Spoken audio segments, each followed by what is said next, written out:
Assalamualaikum warahmatullahi wabarakatuh. Waalaikumsalam.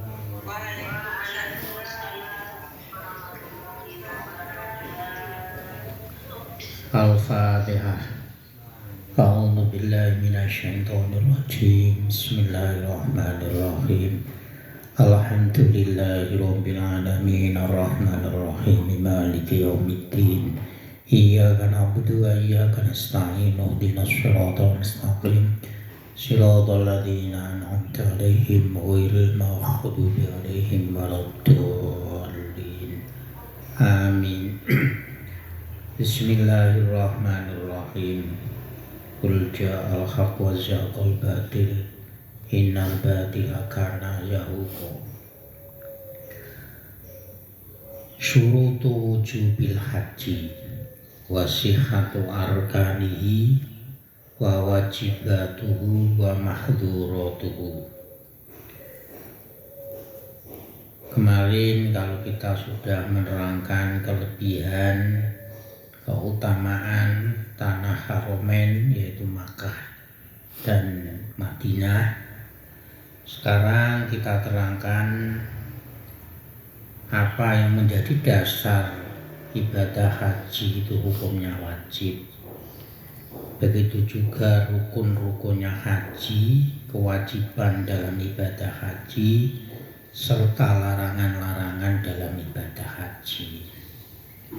Amasyaro itu fasartu sihhatil haji isnani al waktu wal islamu fayasihu hijjus sobiyi wa yukhrimu binafsihi inkana mumayyizan wa yukhrimu anhu waliyuhu inkana sohiron. Syarat-syarat ibadahnya haji yang harus dipenuhi, nomor 1 yaitu waktunya. Waktunya ibadah haji itu dimulai dari bulan Syawal. Ya tentu ibadah haji di bulan Syawal kalau sudah melakukan ibadah umroh, tawaf wada, kemudian sa'i. Lalu kalau dia itu mau melaksanakan ibadahnya haji itu tamattu, ya setelah umroh terus berpakaian biasa.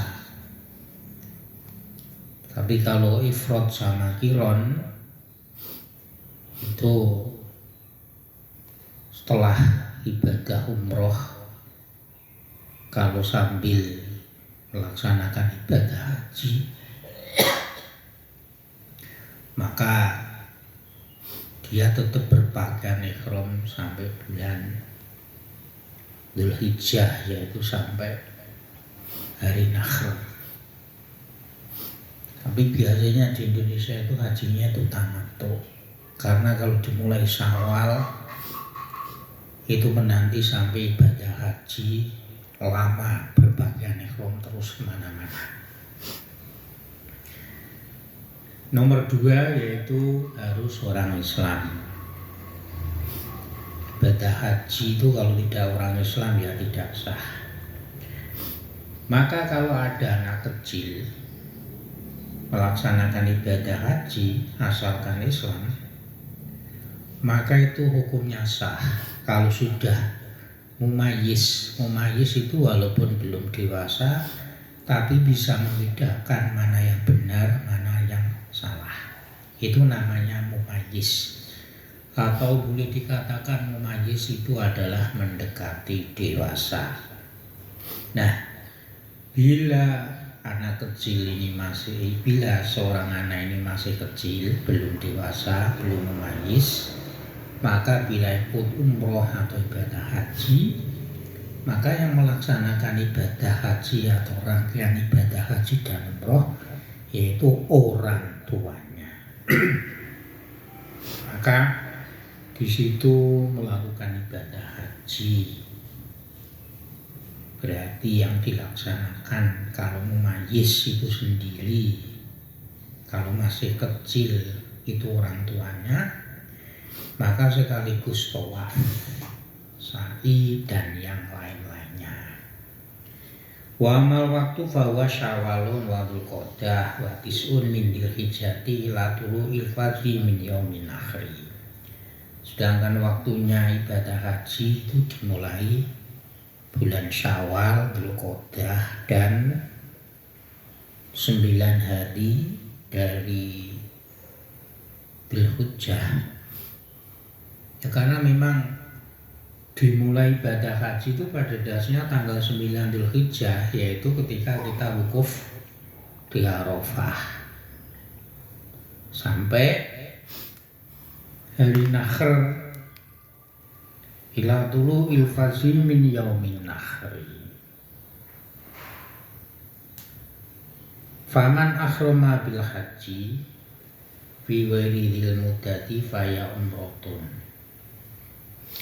Kalau ada orang itu melakukan ibadah tapi bukan haji, melaksanakan ihram itu berpakaian ihram di luar bulan Syawal, di luar bulan Dzulqa'dah, di luar tanggal 9 sampai 10 Dzulhijjah, itu namanya adalah ibadah umroh.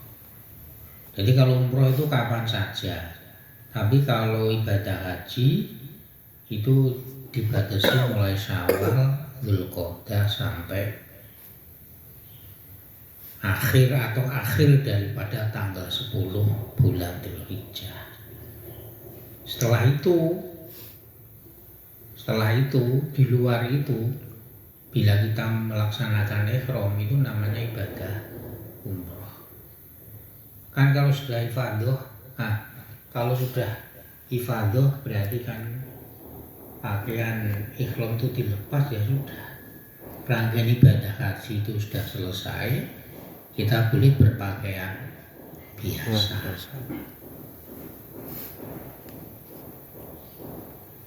Wa jami'u sanati waktun lil umroh. Kapan saja dalam 1 tahun bulan selain Syawal dan Dzulqa'dah serta akhir daripada hari Nahr, ya tanggal 10, maka itu dirangkaikan untuk ibadah umroh. Nah, sekarang sudah banyak di Indonesia, ya karena mungkin faktor umur atau mungkin faktor karena kemampuan. Umur sudah tua tapi untuk melaksanakan ibadah haji itu masih jauh karena antriannya, atau karena kemampuan uangnya itu juga pas-pasan, maka mendahulukan ibadah umroh. Wa amma syurutu wukuhi an hajatul Islam fal bulugu wal aqlu wal waqtu. Sedangkan syarat-syarat tepat waktu jatuhnya ibadah haji yaitu 1 balik. Jadi kalau kecil itu ibadah haji ya sah, tapi yang menghajikan itu orang tuanya. Jadi belum gugur, nanti kalau sudah dewasa, kalau dia mampu tetap wajib ibadah haji. Ini kalau kecil. Tapi kalau mau mayis itu sah, dalam arti sah, misalkan dewasa mampu kok tidak melaksanakan haji, itu sudah gugur. Tapi kalau kecil masih sohiron, ya antara umur 7 sampai 10 tahun itu kan namanya masih kecil, masih SD. Tapi kalau belum mumayyiz itu benih. Tapi kalau sudah mumayyiz, mendekati dewasa, dia bisa melaksanakan tawaf sendiri, melaksanakan sa'i sendiri. Ya maka nanti kalau sudah dewasa, ya kalau mampu sudah tidak kewajiban. Punya akal, balik, punya akal dan waktunya yaitu bulan Syawal, Dzulqa'dah serta tanggal 9-10 Dzulhijjah. Wa masrutul luzumi fal istita'atu wa huwa nau'ani ahaduma al mubasyarah wa dzalika lahu asbabun amma fi nafsi wa bisihah wa ma fi tariqi fa bi antakuna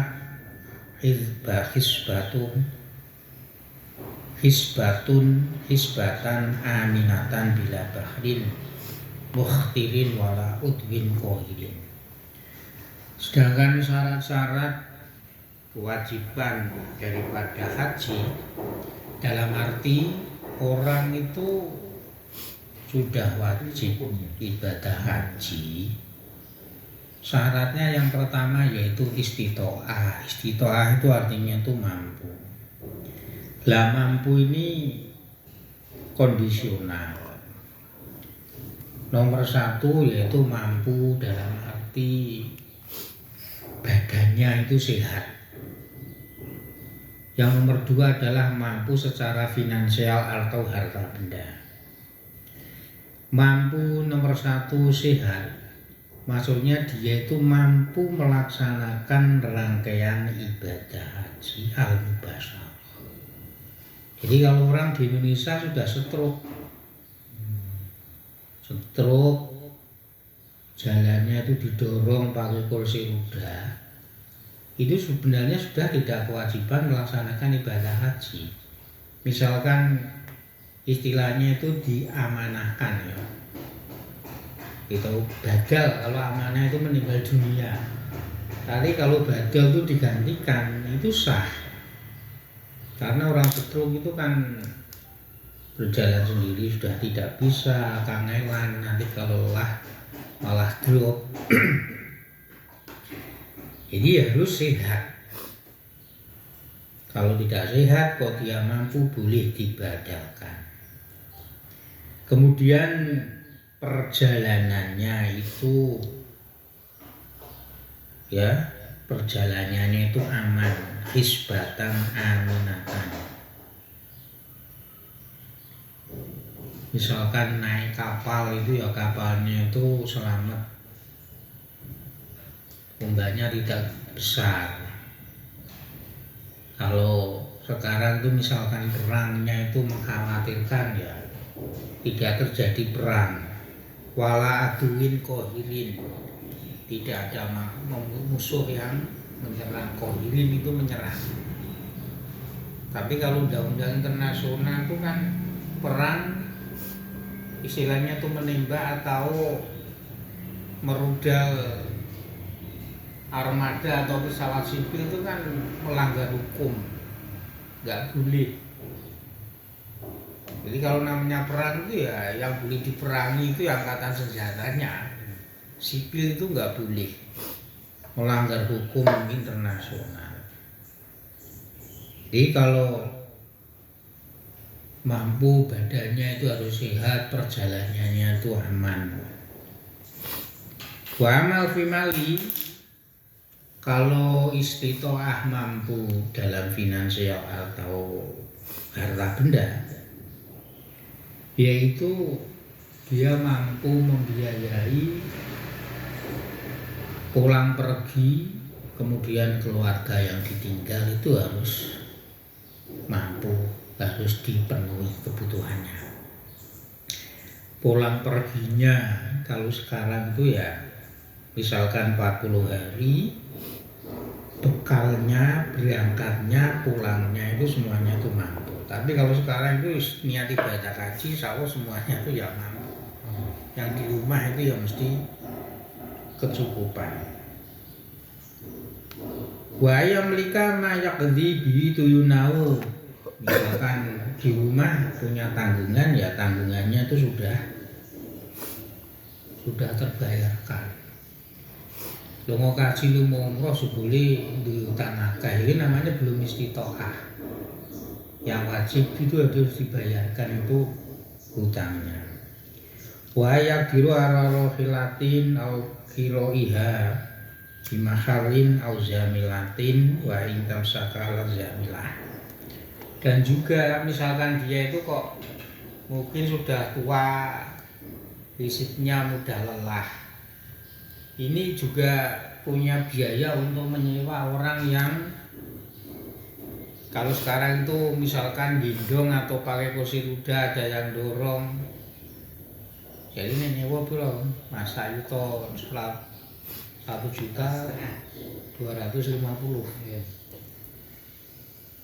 Ini juga mampu nyewa. Jadi ada menyewa kursi roda, ada yang mendorong. Saubengan kalau nggak dulu tuh Sayuto setengah atau Sayuto 250. Ini kalau memang fisiknya itu tidak mampu. Kemudian wa amana usani, yang kedua fastito atul ma'dubi bimalihi wa wa yastajiru man yahujju anhu ba'da farohil ajili an hajjatil islami li nafsihi. Yang nomor dua, ada orang makdum. Makdum itu selama biasa kita contohkan itu seperti orang stroke. Orang stroke berjalan itu suka kemana-mana didorong atau tidak stroke lah. Seperti kiai saya itu sekarang itu kan tidak stroke tapi fisiknya itu lemah banget. Kemana-mana itu pakai kursi roda yang ada mesinnya otomatis. Jadi tidak didorong tapi kalau jalannya itu halus itu pakai itu namanya ma'dud. Berjalan itu harus bahasanya itu dituntun, dipapah. Nah, kalau ada orang ma'dud, dia ini ibadah haji, dia itu menyewa bimalihi, dia menyewa orang agar supaya menghajikan, dan tentu orang yang ini ba'da farohil ajili an hajjal islami nafsihi. Jadi misalkan Pak Ali ini makdub itu tidak mampu, kesehatannya itu sangat lemah sekali. Yes, Pak Ali merasa haji. Pak Ali tidak haji, tapi Pak Ali punya uang finansial nyewaku, menyewa saya agar supaya melaksanakan ibadah haji badali atau mengganti ibadahnya haji Pak Ali.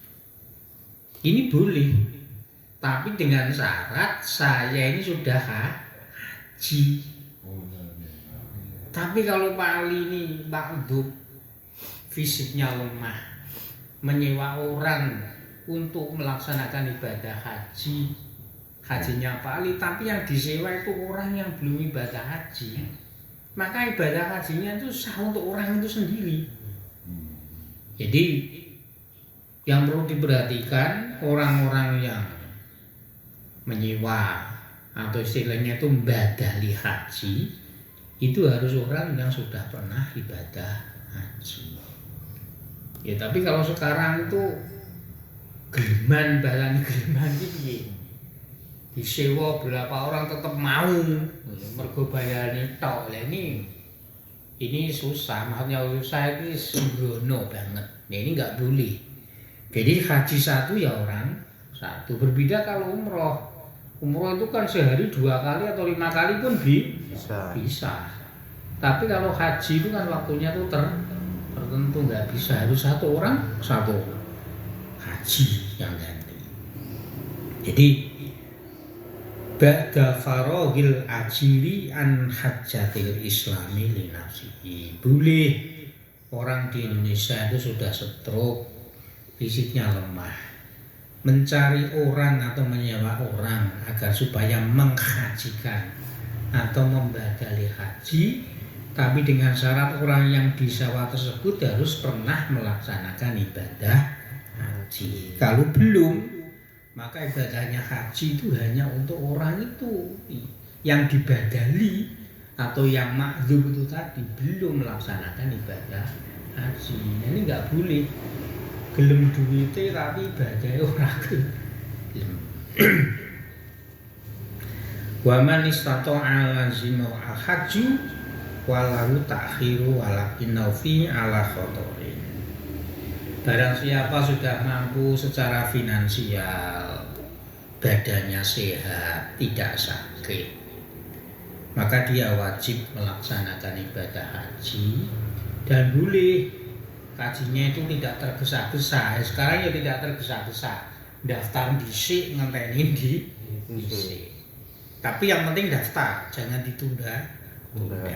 Nanti kalau ditunda-tunda ini akan mengkhawatirkan dalam arti iso uga nek ora daftar itu akhirnya tuh uangnya itu habis. Fa in tayassara lahu walau fi akhir umri saqata anhu. Apabila ibadah haji itu mudah bagi orang yang sudah mampu, walaupun toh umurnya itu sudah tua, walau fi akhir umri, maka kewajibannya itu sudah gugur. Wa imma taqablal haji laqiyallaha azza wa jalla asyan pitar haji. Ada orang sudah mampu tapi tidak mau daftar haji atau tidak mau melaksanakan ibadah haji padahal harus didaftari misalkan. Kok wis wayahe kok ora gelem budal.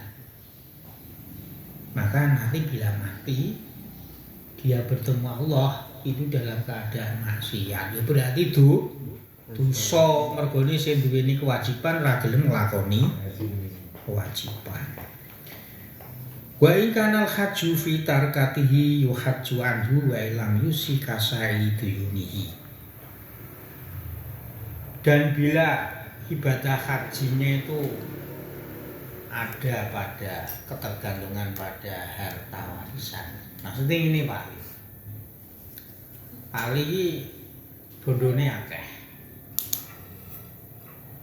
Pak Ali punya harta benda cukup banyak, tapi belum ibadah haji. Ketika meninggal dunia, maka ahli warisi anak-anaknya itu harus menghaji. Sekalipun Pak Ali itu tidak wasiat, gitu loh. Krono apa? Alasane itu sama saja Pak Ali itu hutang ki mbok wasiat bayarno utawa gak kan wajib dibayar. Lah orang mampu kok tidak mau melaksanakan ibadah haji itu sama saja duwe utang ibadah haji karo Gusti Allah. Mergo diutang karo Gusti Allah, mbah Pak Ali wasiat utawa ora, keluargane ngerti Pak Ali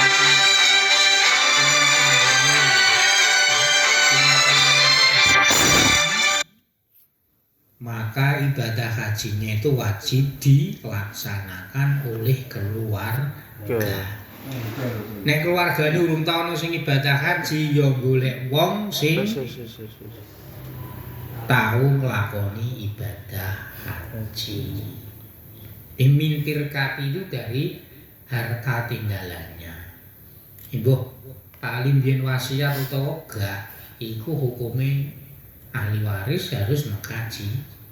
Mergo statusnya itu duweni utang karo sapa? Karo Gusti Allah.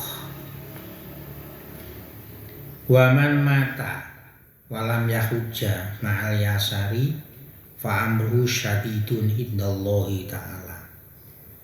Barang siapa mati dan belum melaksanakan haji pada dia itu kaya, ma'al yasari dia itu kaya, sugih, bondone akeh, tapi ora gelem haji. Maka kalau model demikian urusan itu berat. Hisabe ku abot inggone ngersani Gusti Allah. Wis sing daftar CV insyaallah nanti dimudahkan oleh Allah. Qala Umar radhiyallahu anhu, sahabat Umar itu sampai dawuh demikian. Laqad hamamtu an aktuba fil amsori bidul bil jizyati alaman lam yahujja mimman yastati'u ilaihi sabila. Sayyidina Umar ketika menjadi khalifah pernah mempunyai keinginan mengirimkan surat ke seluruh kota-kota ya di daerah kekuasaan Sayyidina Umar ketika menjadi khalifah dengan menarik pajak orang yang sudah mampu secara finansial tapi tidak mau melaksanakan ibadah haji. Jadi kalau Sayyidina Umar biyen ngono. Wong sugih gak gelem ibadah haji. Iki cara Sayyidina Umar ditarik pajak. Nek siki kan ora. Usaha cilik-cilikan kuwi ditarik pajak. Ini wali nemen to wali. Dodol kucingan nih pajaknya nganti 800 lebih. Ini cara Sayyidina Ali bijaksana, mampu secara finansial tapi tidak mau melaksanakan ibadah haji. Oleh Sayyidina Umar ketika menjadi khalifah, orang model ini ditarik pajak. Ya ini cara agama ya sangat bijaksana sekali. Ini tapi Sayyidina Umar ini. Wa an Sa'id bin Jabirin wa Ibrahim an-Nakhai wa Mujahidin wa Tawusin. Walau alim tu rajulan ghaniyan wajaba alaihil hajju summa mata qabla ayyahujja ma sholaitu alaihi wa ba'dhum kana lahu jarun musirun famata walam yahujja falam yushalla alaihi. Diriwayatkan dari sahabat Sa'id bin Jabir, Ibrahim an-Nakhai, Mujahid dan sahabat Tawus. Mereka mengatakan, bila saya mengerti, ini tapi sahabat, tidak ada Kanjeng Nabi.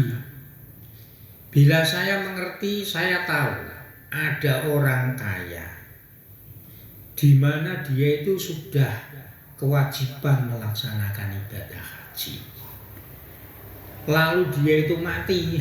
Jadi tadi sahabat tempat ini loh wali. Ya. Lalu dia mati belum melaksanakan ibadah haji. Aku gak gelem nyolati. Masolatu alaihi. Aku gak gelem nyolati. Dan sebagian daripada mereka itu punya tetangga yang kaya meninggal dunia belum melaksanakan ibadah haji dan mereka itu tidak mau melaksanakan ibadah haji. Ini karena pentingnya ibadah haji. Jadi haji itu pada dalilnya harta benda itu kan rahmat, barokah, pemberian Allah Subhanahu wa taala. Ketika sudah diberi kemampuan itu istilahnya koiman-iman itu nuduhni bahwa orang tersebut itu tidak mau bersyukur kepada Allah Subhanahu wa taala. Ini sampai para sahabat bahkan Sayyidina Umar narik pajak krono pentingnya didorong agar ibadah haji itu senantiasa dilaksanakan. Bismillahirrahmanirrahim. Wa amal arkanu allati tasihu allati la yasihul hajju dunaha fahom satu al-ikhramu wa tawafu wa sa'yu ba'dahu wal wuqufu bi arafata wal khalqu ala qaulin.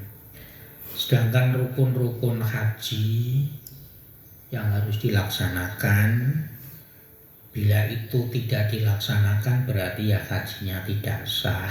Itu ada 5. Nomor 1 ikhram. Ikhram itu ya niat. Pakaian ikhram kalau laki-laki 2 helai pakaian yang tidak ada jahitannya. Kalau wanita itu pokoknya yang menutup aurat kecuali muka dan kedua tapak tangan. Kemudian kalau umroh ya niat umroh, kalau haji ya niat haji. Yang nomor 2 itu tawaf. Tawafnya itu kalau datang ya berarti tawaf wada. Kalau rangkaian ibadah haji yaitu tawaf ifadah. Tawaf kudum kalau datang itu tawaf kudum. Kalau mau pulang meninggalkan tanah haram namanya tawaf wada. Wada itu artinya tuh pamitan, kalau kudum itu artinya tuh udah datang. Kemudian sa'i setelah tawaf, ya semuanya itu berada di Masjidil Haram. Kemudian wukuf di Arafah yaitu tanggal 9 Dzulhijjah. Kemudian yang nomor 5 yaitu bercukur atau memotong rambut minimal 3 helai. Mau cukur gundul ya monggo, mau hanya potong ya monggo. Tapi sebagian mengatakan bahwa apa itu namanya, cukur itu bukan rukun, tapi cukur itu istilahnya itu kewajiban. Kalau kewajiban itu kan kalau tidak dilaksanakan itu kan boleh diganti dengan dam atau denda. Warga umroh kadzalika ilal wukuf. Begitu juga kalau rukun umroh nomor 1 adalah berpakaian ihram atau niat umroh. Nomor 2 tawaf, nomor 3 sa'i, nomor 4 cukur rambut atau memotong rambut. Kalau haji tadi itu kan 5, ada wukuf di Arafah. Itu rukun. Nah kemudian apa itu namanya, nginep di Musdalifah, kemudian balang jumroh, itu kewajiban bukan rukun. Jadi bedanya kalau rukun itu harus dilaksanakan, tapi kalau kewajiban itu boleh dijalankan orang lain. Jadi misalkan Pak Ali ketika balang jumroh kok badannya tuh flu berat tidak bisa, ya digantikan orang lain boleh, bisa. Tapi kalau rukun itu tidak bisa digantikan. Wa ma wujuhu adail haji wal umroti salah satu. Kemudian rangkaian-rangkaian dalam melaksanakan ibadah haji dan umroh itu ada 3. Maksudnya rangkaian modelnya itu loh, modelnya itu ada 3. Nomor 1 apa? Yaitu haji al-awalu al-ifrad. Ifrad itu apa ya nanti. Yang nomor 2 yaitu haji qiron. Yang nomor 3 yaitu tamattu. Dalam arti model haji kok macam-macam. Dalam arti gini, ibadah haji dilaksanakan dengan berbagai versi, itu maksudnya itu sah. Cuman modelnya itu ada 3. Yang pertama yaitu ifrad. Ifrad itu apa? Wadzalika ayyuqaddimal hajja wahdahu fa idza faragha kharaja ilal khilli fa akhrama wa tamara. Ini biasanya sing gelombang akhir. Kalau gelombang akhir sudah mepet, ini langsung dari tanah halal sebelum ke Mekkatul Mukarramah dia sudah berpakaian ihram. Pakaian ihram, niat ibadah haji. Rangkaian ibadah haji itu kan paling 2 hari lewat. Wukuf di Arafah sama nanti balang jumroh terus tawaf ifadah itu kan sudah selesai. Nah, ibadah haji sudah selesai, baru setelah itu mengambil tanah halal ya, mungkin di Cironah atau Jufah dan seterusnya. Langsung pakaian ihram, niat ibadah umroh. Itu berarti sendiri-sendiri melaksanakan ibadah haji dulu. Ibadah haji sudah selesai, berarti ya sak langkaiane balang jumroh itu sudah selesai, berarti antara 5 hari atau 4 hari juga boleh. Setelah itu baru melaksanakan umroh, itu namanya hajinya itu ifrad. Karena kalau orang haji ya mesti di samping umroh ya mesti ibadah haji. Nah yang nomor 2 namanya ibadah haji qiron. wa huwa yajma'a fayaqulu labbaika bihajjatin wa umratin fayasiru muhriman bima wa yakfihi amal haji watan dari jul umrotu tahtal haji walal qorini damun syatun illal makiyah. Kalau ibadah haji atau ibadah haji yang namanya haji kiron itu antara umroh dan haji itu jadi satu. Umroh itu katut melaksanakan ibadah haji. Niati piye niati? Labbaika bihajatin wa umrotin. Cara niati aku niat haji lan umroh. Dia berpakaian ihram. Iki niati seluruh. Kiron itu artinya itu kan bareng. Dan cukup mengamalkan amal ibadah haji. Umroh itu masuk di dalamnya. Karena niati ini seluruh. Dan karena golek penah ini bahasa ini. Orang yang melakukan ibadah haji model seperti ini, maksudnya seperti ini tuh umroh katut di dalam ibadah haji, maka dia wajib menyembelih kambing. Nah ifrad tidak, tapi sunnah gitu loh. Kalau ifrad itu sunnah nyembelih, tapi kalau korin sama tamato itu wajib. Jadi kalau kiron ibadah umroh itu masuk dalam rangkaian ibadah haji. Maksudnya apa? Niatnya itu bersama. Ketika pakaian ihram di tanah halal, niat ingsun ibadah haji dan umroh namanya kiron. Ibadah haji yang model kiron seperti ini wajib nyembelih kambing satu. Kecuali orang Mekah, penduduk kota Mekah maksudnya itu. Kemudian yang nomor 3 yaitu tamattu.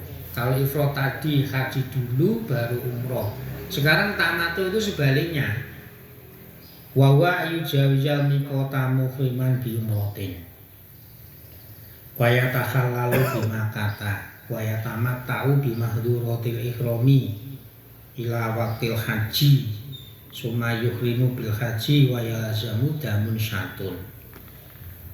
Kalau haji tamattu yaitu orang ke tanah halal dulu, mikot. Kalau di Madinah yaitu ke Bir Ali dulu atau Jironah atau Jufah. Ya. Kemudian melaksanakan ibadah umroh itu tamattu. Jadi umroh dulu baru haji. Ya tergantung umrohnya sampai ibadah haji itu berapa hari. Kalau lama ya lama. Setelah melakukan ibadah umroh yaitu tawaf, kemudian sa'i. Setelah sa'i kan sunnah cukur itu. Berarti rangkaian ibadah umroh itu sudah selesai. Pakaian ihram dilepas. Pakaian biasa itu kan namanya kan kalau hajinya tuh haji ifrad kan nggak boleh. Ihram selalu nempel terus. Boleh pakaian biasa, makanya dikatakan tamattu. Tamattu itu berarti enak-enakan. Jadi misalkan tegel setelah umroh ini kok bahasane ngumpuli bojone ini boleh. Sampai waktu haji masuk, kemudian dia itu pakaian ihram lagi melaksanakan ibadah haji. Ya ini boleh toh diniati dari kota Mekah itu kan boleh. Tapi ya itu tadi wayal zamu damun syatun. Dia wajib nyembelih kambing. Fa'ilam yajid fasyamu salasati ayamin haji qabla yaumin nahri mutafarriqatan al mutatabiatin wa sab'atin idza raja ilal watoni. Tadi kan orang haji tamattu itu kan wajib nyembelih kambing satu.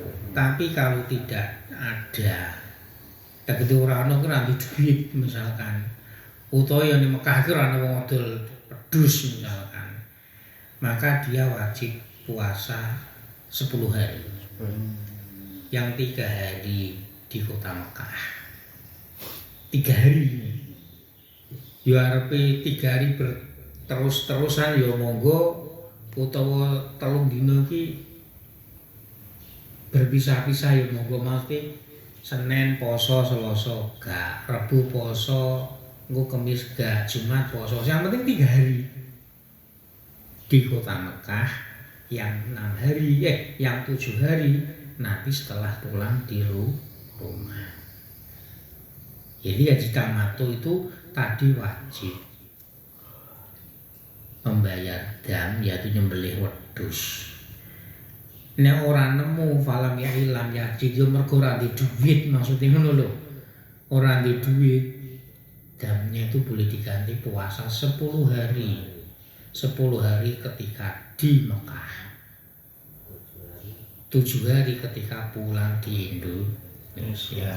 Lah puasa di Mekah itu boleh 3 hari berturut-turut, 3 hari terpisah-pisah. Yang penting 3 dino. Ini haji tamattu. Jadi model haji itu ada 1 ifrad, 2 qiron, 3 tamattu. Ifrad itu melaksanakan haji dulu, umrohnya dilaksanakan setelah rangkaian ibadah haji, dan ini tidak perlu dam, tapi sunnah. Tapi kalau qiron, umroh sama haji itu bareng, berarti melaksanakan ibadah haji cuma niatin loro, umroh wis kabeh. Ini wajib bayar dan nyembelih wedhus. Yang ketiga tamattu, melaksanakan umroh dulu, terus pakaian biasa, engko ganti masuk ibadah haji pakai ihram lagi, tapi wajib bayar dam. Semoga bermanfaat. Al-Fatihah.